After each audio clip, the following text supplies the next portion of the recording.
বুঝু শব্দ করে হাসতে থাকে। কৃতিক পড়ে গিয়েছে দেখে অর্ণব দিকে ছুটে এগিয়ে এসে বলল, আর ইউ ওকে? এটা কেন করলি ভাই? ছেলেটা খুব খারাপভাবে আহত হবে। কৃতিক বাইকটাকে শরীরের উপর থেকে সরিয়ে আস্তে ধীরে ধীরে উঠতে বলল, ওই বাস্টারটা আমার উরুকে মাঝ রাস্তায় এটা করেছিল, শুধুমাত্র আমার উপর জিত ফলাতে গিয়ে। উরুকে ছুরি নিয়ে তাড়া করেছে। ইভেন আমি সময় মতো না এলে কি না কি হয়ে যেত সেটা আল্লাহ ভালো জানে। তাহলে তুই কি করে ভাবলি এত বড় একটা দুঃসাহস দেখানোর পর আমি ওকে এত সহজে ছেড়ে দেব? কখনোই না। তাছাড়া আমি আর কি বা করলাম? ও নিজেই তো বাইক নিয়ে চলে এলো। এখন যদি ভালোই ভালোই বেঁচে যাই তো যাক, আর যদি না যাই তাহলে ধরে নেব ওর চ্যাম্পিয়ন হওয়ার নেশে ওকে খোয়ালো। শেষ কথাটি বলতে বলতে একটা তীর্যক কপট হাসিতে প্রসারিত হলো কৃতিকের ডাক বাউন্ড ঠোঁট জোড়া। ওর বাড়ি ফিরতে ফিরতে বিকেল গড়িয়ে সন্ধ্যা রাতে গিয়ে ঠেকেছে। অনু আজ ফিরবে না, সে মায়ের কাছেই থাকবে। ওরও ফিরতে চায়নি, অনু জোর করে পাঠিয়ে দিয়েছে। ওকে বলেছে একটা রাত, তারপর তো সবাই একসাথেই থাকবে। ওরা এখন কষ্ট করে হাসপাতালে থাকার প্রয়োজন নেই। ওর মনটা বেশ ফুরফুরে। হাতের 5টা আঙ্গুলে ঘুরাতে ঘুরাতে মাত্রই পাসওয়ার্ড টিপে ঘরে প্রবেশ করেছে ও। তবে হলরুমের কাউচে কৃতিকে বসে থাকতে দেখে হাঁটার গতি থমকে যায় ওর। এই তো সেই মানুষটা, সারাদিনে তো আনন্দের মাঝেও যার কথা হুটহাট মনে পড়েছে। বারবার মনে হয়েছে কোথায় সে কাউচের উপর গা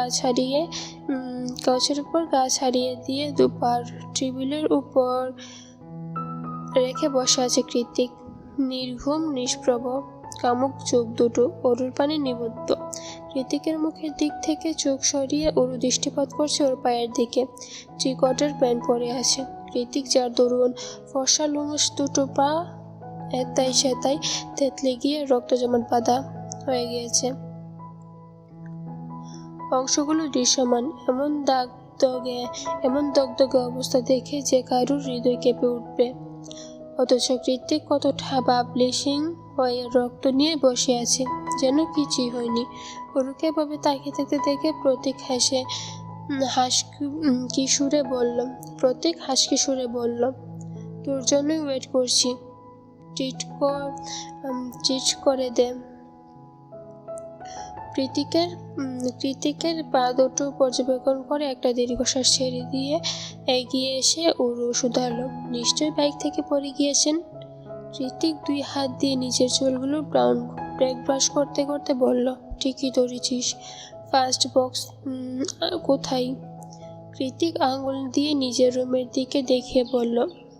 ওরু নিজের পাশটা রেখে বলল, থাকুন নিয়ে আসছি। এই যাবৎ কৃতিকের রুম 2-1বার এসেছে। ওরু সেদিন কৃতিকের রুমে যখন যে ঘুমিয়েছিল টেরও পায়নি নিজেও। তবে তখন তো ঘরময় অন্ধকার ছিল, কিছু দেখার উপায় ছিল না। ও এই জন্যই তো ফার্স্ট এড বক্স খুঁজতে খুঁজতে হাঁপিয়ে উঠেছে। ওরুর রুমের কোথাও খুঁজে না পেয়ে একটানে কৃতিকের জামা কাপড়ের কাভার্ড খুলে ফেলল। ও কাভার্ডের ড্রয়ারে ফার্স্ট এড বক্স রাখা ছিল। ওরু সেটাকে হাতে নিয়ে আরও একটা ছোট বক্স দেখতে পাই, সুন্দর কারুকার্য করা কাঠের বক্স। কি আছে এর মধ্যে? প্রশ্নটা মনের মাঝে উকি দিতে এদিক ওদিক তাকিয়ে অনেকটা বিস্ময় আর কৌতূহল নিয়ে বক্সটা খুলল। ওরু ভাবেই নিয়ে, এত সুন্দর বক্সে হয়তো একটা হিরে বা জহরত থাকবে নিশ্চিত। কিন্তু ওরুকে পুরোপুরি ভুল প্রমাণ করে দিয়ে বক্স থেকে বেরিয়ে হলো একটা লম্বা চুল। ওরু আশাহত নজরে চুলটাকে দেখে নাক ছিটকে বলল, এটা আবার কি? পরেই ওই চুল নিজের চুলের সাথে মিলিয়ে ওরু বলল, আরে এটা তো মনে হচ্ছে আমার চুল। উনি কি কালো জাদু করেন নাকি? নিচ থেকে বেশি আসা কৃতিকের যা লোক চিৎকার লাফিয়ে উঠল। কোনো মতে জায়গায় রেখে ফার্স্ট বক্স নিয়ে শ্বাসে নেমে গেল নিচতলায়। তারপর দৌড়ে এসে হাঁটুরি বসে পড়ল কৃতিকের পাশে। এতদিন ধরে এই বাড়িতে আছিস, এখনো একটা বক্স খুঁজতে এতক্ষণ সময় লাগে? কৃতিকের কথাই মনে পড়ে যায়। আর এই বাড়িতে নেই কথাটা ভাবতে ঈশান কোণে মেঘ জমাট মতো মনের কোণে শব্দ হাহাকার জমে ওঠে। অরুণ নিশ্চুপ বসে কৃতিকের পায়ের হাত চালাচ্ছে দেখে কৃতিক ভ্রু কুঞ্চিত করে বলল, কি ভাবছি শুরু? আর ছোট ছোট হাত দিয়ে ওয়ান টাইম ব্যান্ডেজগুলো এগাত লাগাতে লাগাতে বলল, ভাবছি আজকে যাব আর বলুন, আমি তো কাল চলেই যাচ্ছি। গায়ে নিজেই মাথাটা এলিয়ে দিয়ে বলল, কালকে তো চলেই যাচ্ছি। গায়ে নিজের মাথাটা এলিয়ে দিয়ে বলল, আমি ছেড়ে কোথায় যাবি তুই ওরু? এবার সিরিয়াস হয়ে কৃতিকের মুখের দিকে তাকিয়ে বলল, কাল চলে যাচ্ছি আমরা। মা সুস্থ হয়ে উঠেছেন, আমাদের জন্যই সায়েন্স ফ্রেস্কোতে অ্যাপয়েন্টমেন্ট করা হয়েছে। কথাটা বলতে দেরি হলো, কিন্তু শক্ত হাতে গাল দুটো চেপে ধরতে দেরি হলো না। কৃতিকের হঠাৎ চড়া হওয়া তীব্র আগে বেশ শক্ত করে ওর গাল দুটি চেপে ধরে বলল কৃতিক। এতক্ষণে শান্ত মসৃণ রূপটা মুহূর্তেই ধারণা করেছে ভয়ঙ্কর অগ্নিপুর। মনে হচ্ছে ওর গালের হাড়গোড় এখনই ভেঙে যাবে। অসহ্যনীয় ব্যথায় দুই চোখ টুলমুলো হয়ে উঠল ওর। তৎক্ষণাৎ অস্পষ্ট সুরে কৃতিককে বলল, খুব ব্যথা লাগছে, ছাড়ুন। কৃতিক ছাড়ল না, উল্টো ওকে আরও কাছে টেনে নিয়ে এসে হিসিয়ে বলল, আমার জীবনের সবচেয়ে বড় ভুল কি জানিস? তোর প্রেমে পড়া। সেই শুরু থেকে যন্ত্রণা দিতে দিতে লাইফটাকে হেল বানিয়ে ফেলছিস, এখনও দিচ্ছিস। কথাটা বলে পায়ের নিচে থাকা টেবিলের শব্দে লাথি মারল। কৃতিক সঙ্গে সঙ্গে ঝনঝন আওয়াজ করে টেবিলটা উল্টে পড়ল। আশেপাশে বোধহয় কাজগুলো ভেঙে গুড়ি উড়ে গিয়েছে। কৃতিক সেদিকে দৃষ্টিপাত না করে এতক্ষণে ধরে করে রাখা ওয়ান টাইম ব্যান্ডেজগুলোকে টেনে হিঁচড়ে তুলে ফেলল। এভাবে নিজেকে কষ্ট দেওয়ার কি মানে হয়? অরু চেঁচিয়ে উঠল, আরে কি করছেন? আবারও তো রক্ত বের হবে। অরুর কথাই কর্ণপাত না করে ব্যান্ডেজগুলো ফেলে ওকে এক প্রকার ধাক্কা মেরে সরিয়ে হনহন করে বাড়ি থেকে বেরিয়ে যায় কৃতিক। চলে যেতেই অরু ধাপ করে মেঝেতে বসে পড়ে। নিজেকে অসহ্য মনে হয়ে প্রশ্ন করে, উনি কি বললেন? উনি আমার প্রেমে পড়েছেন? কবে, কোথায়, কখন? সেই মানুষটা আমার দুই চোখে সহ্য করতে পারে না, সে কি করে আমার প্রেমে পড়ল? আমি কি ঠিক শুনেছি? আপন মনে কথাগুলো বলতে বলতে অরুর হাত চলে যায় বুকের বাম পাশে। অরুর সেই তীক্ষ্ণ চিনচিনে ব্যথা, এটা কি তাহলে জায়ান কৃতিকের জন্যই হচ্ছে? আরও একটা ব্যস্ত দিনকে বিদায় জানিয়ে সন্ধ্যা তিমিরে মুড়িয়ে গিয়েছে চারিপাশ। বাহিরে বৃষ্টি নেই, তবে প্রবল বেগে হাওয়ার তাণ্ডব চলমান। কৃতিকের বাড়িটা ক্যালিফোর্নিয়া আর সানফ্রান্সিসকোর মাঝামাঝি। শহর তারিখতে হওয়ায় আশেপাশে নির্জন পরিবেশ ছাপিয়ে প্রশান্ত মহাসাগর থেকে আগত ঝিরিঝিরি হাওয়ার তাণ্ডবটা বারবারই একটু বেশি মনে হয়। কিন্তু আজ সন্ধ্যার হাওয়াটা তার চেয়ে দ্বীপ মনে হচ্ছে। হঠাৎ করে কেন এত জোরো হাওয়া কে জানে। সারাদিন পরে মাত্র ভার্সিটি থেকে বাড়ি ফিরেছি কৃতিক। পরনে ইতালিয়ানদের মতো অটো ছোটো ফর্মাল স্যুট গলে পুরুষালীর শরীরের পেশিগুলো স্পষ্ট দৃশ্যমান। হাতে সিলভার রঙের রোলেক্স ঘড়ি, মাথার চুলগুলো ব্ল্যাক বাশ করে সেট করা। এই কৃতিককে দেখলো কেউ বলেও বলবে না সে যে ছন্ন ছাড়া বেপরোয়া আর ঊর্ধ্বভ্রাণ্ডের মতো বাইক রাইড করে, যার কাছে নিজ জীবনে 2 পয়সার মায়াটুকু নেই। ওর ভেতরে মায়া আসক্তি যেতটুকু আছে তা একমাত্র অরুকে ঘিরে। বহু বাতাসের মাঝে কৃতিক গ্যারেজে গাড়ি পার করে সোজা ঢুকে গিয়েছে বাসার মধ্যে। পাসওয়ার্ড টিপে হলুমে পা রাখতে একটা শুষ্ক ঢোক কিনল। কৃতিক পুরো বাড়ি অন্ধকার চেয়ে আছে। কোনোরূপ মানুষের আওয়াজ নেই, একটা নিঃশ্বাসের শব্দ নেই। তাহলে ওরা কোথায়? সকালেই তো তোকে অরুকে বাড়িতে দেখে গিয়েছে, তাহলে এখন কোথায় অরু? কি সত্যি মস্তিষ্কের ভিতরে একের পর এক হামলা দিতে থাকা দানবীয় অসহ্য প্রশ্নের উত্তর ভাবতে ভাবতে সুদর্শন তীক্ষ্ণ চোয়ালটা আরো খানিকটা তীক্ষ্ণ হয়ে উঠল। কৃতিকের দাঁত গিয়ে ঠেকলো দাঁতের সাথে। দ্রুত পায়ে এগিয়ে গিয়ে সুইচ বোর্ড চেপে হলরুমের আলো জ্বালাতেই কিচেনের উপার থেকে মিয়াও মিয়াও আওয়াজ করে গা ঢাকা দিল ডোরা। প্রত্যেক দিকে এক নজর কৃতিক ডোরার দিকে এক নজর দৃষ্টিপাত করে চেঁচিয়ে অরুর নাম ধরে ডেকে উঠল, অরু এক্ষুনি নিচে নাম, নয়তো আমি উপরে গেলে তোর খবর আছে। না, দোতলার ঘর থেকে কোনোরূপ আওয়াজ ভেসে আসলো না। অরু হন্তদন্ত হয়ে নেমে এলো না। রাগে ফুসফুস করতে করতে এবার কৃতিক নিজেই সোফার দোতলায় গিয়ে অরুর রুমে ঢুকে যায়। রুমের ঢোকা মাত্রই দুই চোখ খিচে বন্ধ করে ফেললো কৃতিক। যে ভেবেছিল তাই, অরুকে না জেনে বাড়ি থেকে চলে গিয়েছে রুমের মধ্যে। এখন আর অরুর একটা সুতো অবশিষ্ট নেই, থাকলে হয়তো সেটা চুলের মতো বক্সবন্দি করে রাখতো কৃতিক। এই মুহূর্তে মস্তিষ্কের রাগ, জিদ, হিংস্রতা সবকিছু ছাপিয়ে ভেতরটা তীব্র দহনে পড়ছে। বুক অরু কৃতিকে না জেনে চলে গেল কি করে? আলো এটা বেশ কয়েক মিনিট পেরিয়ে গেল। বুকের ভেতরটা অনেক অক্সিজেন মিশ্রিত বাতাস পরে নিয়ে চোখ খুলে কৃতিক চোখ খুলতেই আবারও সেই অজানা হাহাকার। অরু নেই, পায়ের নুপুরের ঝিনঝিন আওয়াজ নেই, অরুর শরীরের গন্ধ নেই, কিছু নেই। এই মুহূর্তে পুরো বাড়িটা মৃত্যু পড়ে ঠেকেছে কৃতিকের নিকট। ওর কেন জানি দম বন্ধ হয়ে আসছে।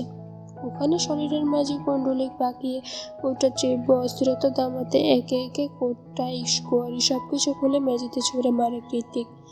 আজ আবারও বহুদিন বাদে সেই পুরনো বিষণ্ণতায় এসে হানা দিয়েছে মনে হচ্ছে। এমন দম বন্ধকর পরিস্থিতিতে বেঁচে থাকা থেকে মৃত্যু সেই। যেহেতু কৃতিক অনেক আগের দিন চলমান চিৎকার প্রভাবের আগের চেয়ে ভালো আছে, তাই আপাতত নিজেকে সামনে নিতে পারছে। তবু এসব কুচিন্তা ভাবনাগুলোকে দূরে ঠেলাতে চাই ও, কিন্তু এই বদ্ধ রুমের ভিতরে এক ফোঁটা দম নেওয়ার উপায় নেই।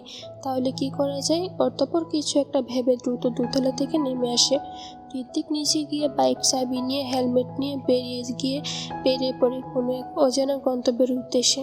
ছোট মতো জীর্ণ শীর্ণ ছোট ফ্ল্যাট নয়, অরুদের জন্য রেন্ট করা হয়েছে বিলাসীবহুল এক অ্যাপার্টমেন্ট ভবন। অরুদের অ্যাপার্টমেন্টটা ভবনের 3 তলায় অবস্থিত।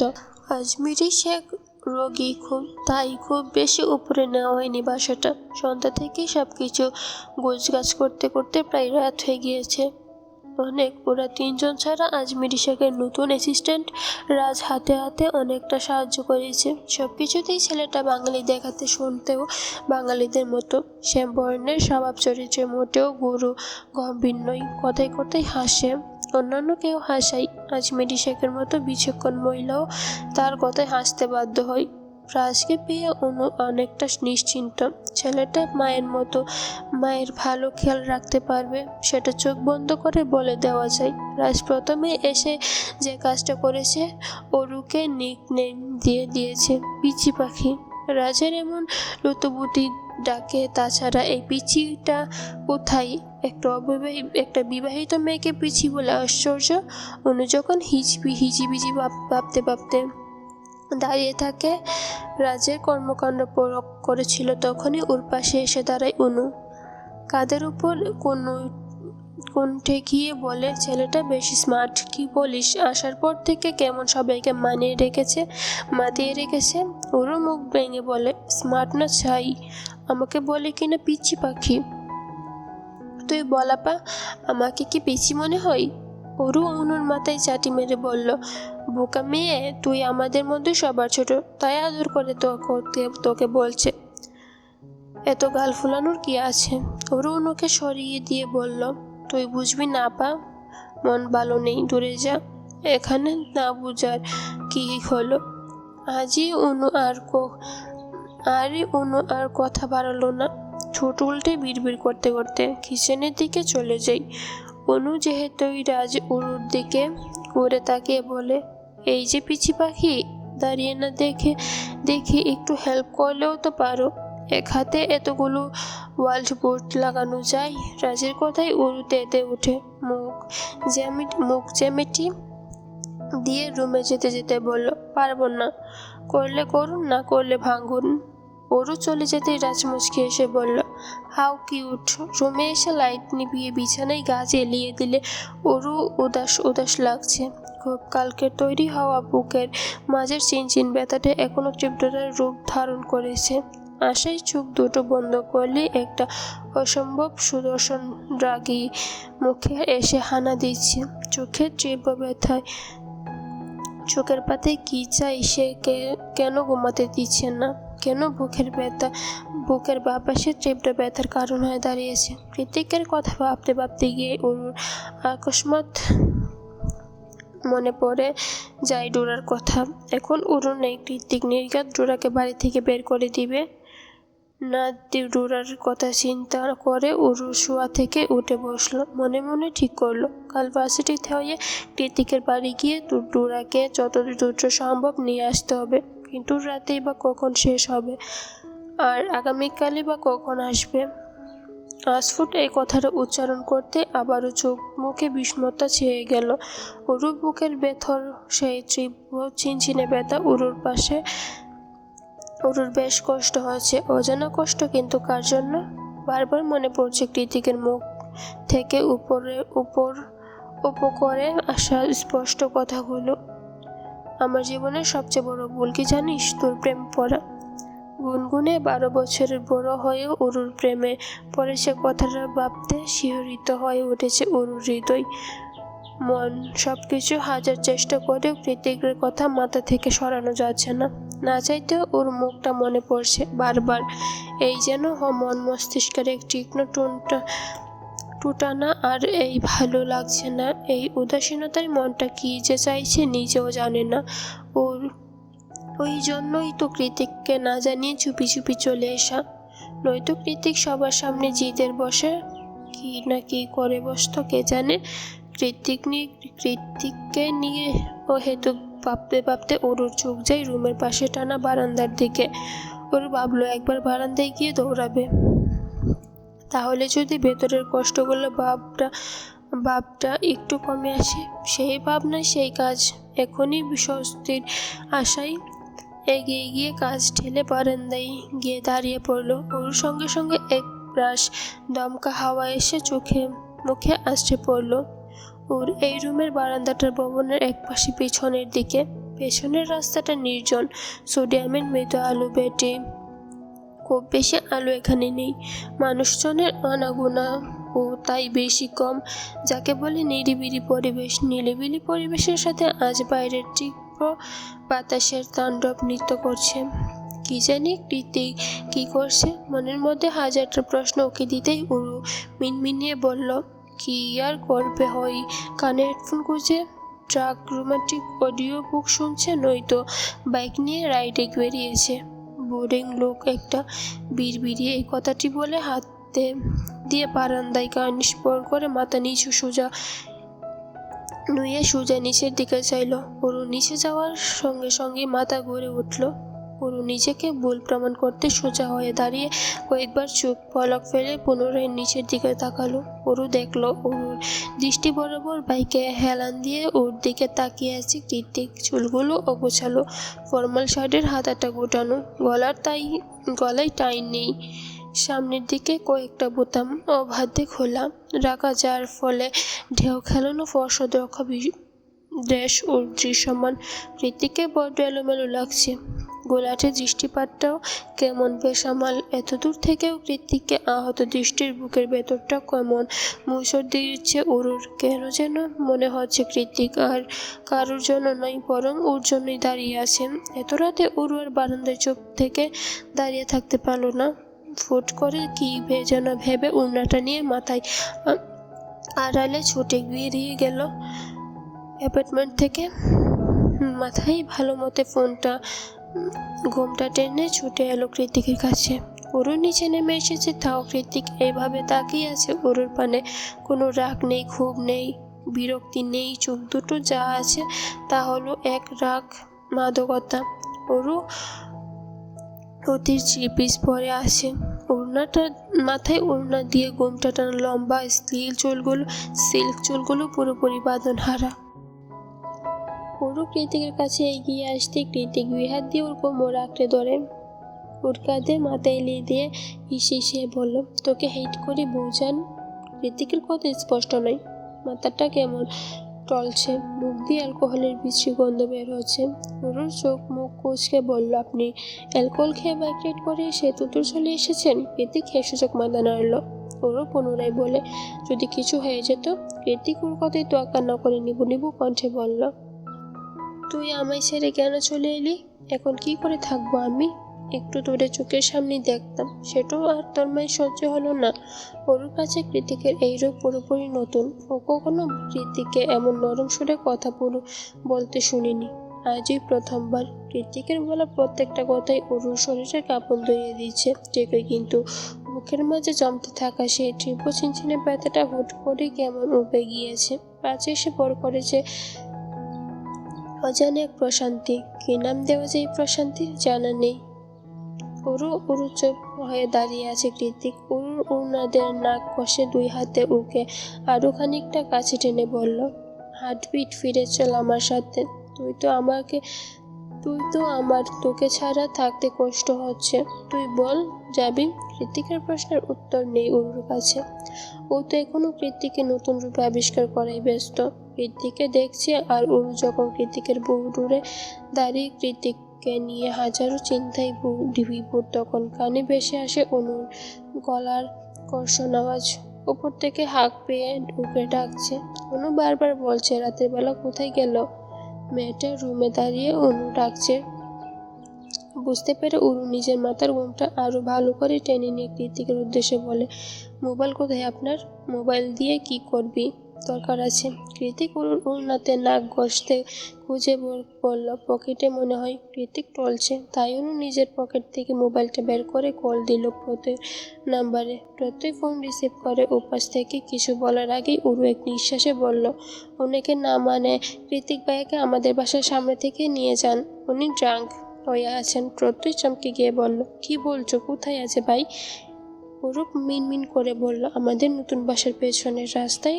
প্রত্যয় সুযোগ মাথা নাড়িয়ে বলল, ওয়েট, আমি এখনই আসছি। প্রত্যয় কল কাটার আগে অনু একটু বাড়িয়ে বলল, এ ভাইয়ে আপাকে কিছু বলবেন না দয়া করে। প্রত্যয় একটা দীর্ঘশ্বাস ছেড়ে জানাই, যদিও বা কৃতিক ভাই এসবে পরোয়া না করে না, তবুও তুমি যখন বলছো তখন বলবো না। পুরো স্বস্তির নিঃশ্বাস ফেলে ফোন কেটে দিয়ে কৃতিকেরকে বলল, আপনি থাকুন, আমি আসছি। আবার তখন থেকে ডাকছে দেখে ফেললো সর্বনাশ হয়ে যাবে। কৃতিক এদিক ওদিক মাথা নাড়িয়ে গুর আপত্তি জানিয়ে বলল, কোথাও যাবি না তুই, আমার সাথে ঘুমাবি। এখন ঠিক সেই রাতের মতো তোকে বুকের মধ্যে নিয়ে ঘুমাবো আমি। কৃতিকের কথায় ওরু মনে মনে বলল, আপনি স্বাভাবিক থাকলে এমন আচরণ করেন না কেন বলুন তো? এমন ব্যবহার করলে তো আমি কবেই আপনার প্রেমে পড়ে যেতাম। নতুন সূর্যের উদয় হয়েছে ধরণীতে। কৃতিকের বাড়িটা যেমন পুরোপুরি নির্জন নিরিবিলি, ঘুম থেকে উঠলে মনে হয় মৃত্যুপুরী। এখানে মোটেও তেমনটা নয়। সকাল সকাল বেশ ভালোই গাড়ি ঘোড়া মানুষজনের সরহল শোনা যায়। নতুন পরিবেশ, তাই খুব সকালেই ঘুম ভেঙেছে ওর। ঘুম ভেঙেছে কথাটা অবশ্য পুরোপুরি মিথ্যা। কাল রাতে এক ফুটাও ঘুম হয়নি। ওরও সারা রাত এপাশ ওপাশ করে কাটিয়ে দিয়েছে, আর এখন ঘুম থেকে উঠে রেডি হচ্ছে ভার্সিটি যাওয়ার উদ্দেশ্যে। রেডি হয়ে বের হওয়ার সময় মায়ের কাছে আজ একটা প্রশ্নের উত্তর দিতে হয়েছে। ওকে কোথায় যাচ্ছ, কখন ফিরবে, কত দূর ভার্সিটি, আর কত কি বা। প্রথমে স্বয়ং রাজকে ঝুলিয়ে দিতে চেয়েছিল কাঁধের মধ্যে পড়ে। অবশ্য কোনো মতে কথা বালিয়ে এসেছে উরু। অ্যাপার্টমেন্ট থেকে বেরিয়ে মেট্রো ধরে সোজা ভার্সিটি যাই, কিন্তু আজকে তো মঙ্গলবার। কৃতিক সেটা মনে হয় উরু পিছু পা হাঁটে, আর ভার্সিটি যাওয়ার ইচ্ছে নেই। উরু বরং উল্টো পথে গিয়ে ট্যাক্সি ধরে বেরিয়ে যায় চেনা গন্তব্যের উদ্দেশ্যে। চেনা পরিচয় আত্মধনিক ডিসপ্লেক্স বাড়িটির সামনে দাঁড়িয়েছে উরু। সকাল সকাল আত্মবিশ্বাস নিয়ে এখানে এসেছিল। বাড়ির মধ্যে ঢুকতে সে আত্মবিশ্বাস কাপুর মতো কেমন হওয়া গিয়েছে। এই মুহূর্তে মুখ গম্ভীরে একটু তরল অবশিষ্ট নেই। চোখ গলাটাকে বেজানোর জন্য ঠান্ডা আবহাওয়ার মাঝে হাতের তালু কেমন ঘামছে, পা দুটো কেমন ঝিনঝিন করছে। তবু সকালে চিন্তা ভাবনা ধরে পিছু হাঁটিয়ে ঘরের দরজার দিকে ধীরে ধীরে পায়ে এগিয়ে গেল অরু। প্রথমে ভেতরটা গিয়ে কৃতিককে কি বলবে না বলবে সেই কথাগুলো হাজারবার প্র্যাকটিস করে নিয়েছে। দরজার বাইরে দাঁড়িয়ে অবশ্য অথবা পাসওয়ার্ড টিপে সোজা বাসার মধ্যে অলরুমে প্রবেশ করার সঙ্গে সঙ্গে অন্ধকারে চোখ দুটো কুঁচকে এলো। অরুণ দেখলো বারবারের মতোই গরময় অন্ধকার করে কানে মস্ত বড় হেডফোন লাগিয়ে কাউচে আচ্ছা হয়ে বাইক রাইডিং গেম খেলছে কৃতিক। অরুকে না দেখে উপাস দিকে তার গম গম আওয়াজ ভেসে এলো। কি চাই অরু? কাঁধে চালানো চমকায় ব্যাগটা হাত দিয়ে ধরতে ধরতে বলল, টুরাকে নিতে এসেছি। তৎক্ষণাৎ কানে হেডফোন খুলে পেছন তাকিয়ে কৃতিক দাঁত কেটমিট করে বলল, টুরাকে? তোর বাপের কেনা সম্পত্তি যে চাইলেই নিয়ে যাবে? অরু মিনমিন করে বলল, টুরা আমার মেয়ে, ও আমার সাথেই থাকবে। কৃতিক পুরো কুচকে বলল, আমাকে কি তোর বিড়ালের বাপ বিড়াল মনে হয়?